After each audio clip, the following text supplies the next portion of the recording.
The Reagans arrived at Heathrow Airport 5 hours after leaving Moscow. Summit behind him, President Reagan will be giving the British a rundown on East-West relations in the wake of the summit. Mr. and Mrs. Reagan were greeted at the airport by Foreign Secretary Sir Geoffrey Howe, who headed the welcoming party. The couple then headed into London on the Reed 1, President's helicopter. They landed there, someone forgot about the soggy grass. The red carpet looked more like a bowl of jelly. The first event, a visit to Buckingham Palace for afternoon tea with Queen Elizabeth. Mrs. Reagan said she's always pleased to visit the Queen.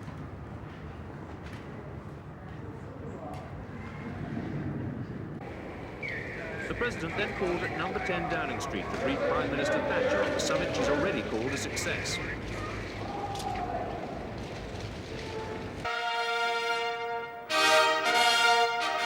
The welcoming fanfare and the historic surroundings of Guildhall in the City of London led Mr. Reagan on to admire much else about Britain, a country which he said had so often stood up for freedom and what is right.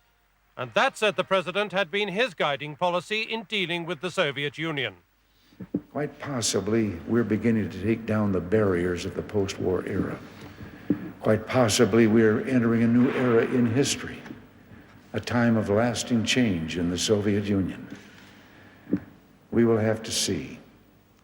If real change did take place there, it would be the result of the steadfastness of the Western democracies and their leaders.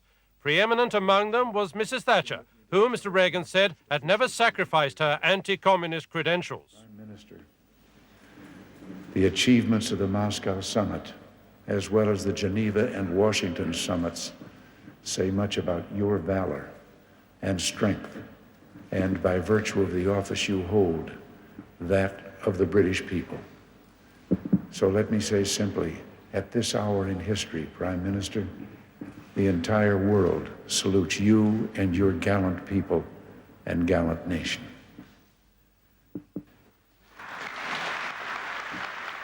The speech, which had rather less in it than was expected about what had or had not been achieved in Moscow, was nevertheless warmly received, especially by Mrs. Thatcher, who returned the compliments paid to her.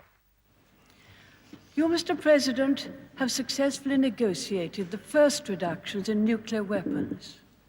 You've changed attitudes and perceptions about what is possible, the most difficult thing of all in politics. And you've done it not by bowing to the wishes and whims of others, but by standing firm in your own beliefs.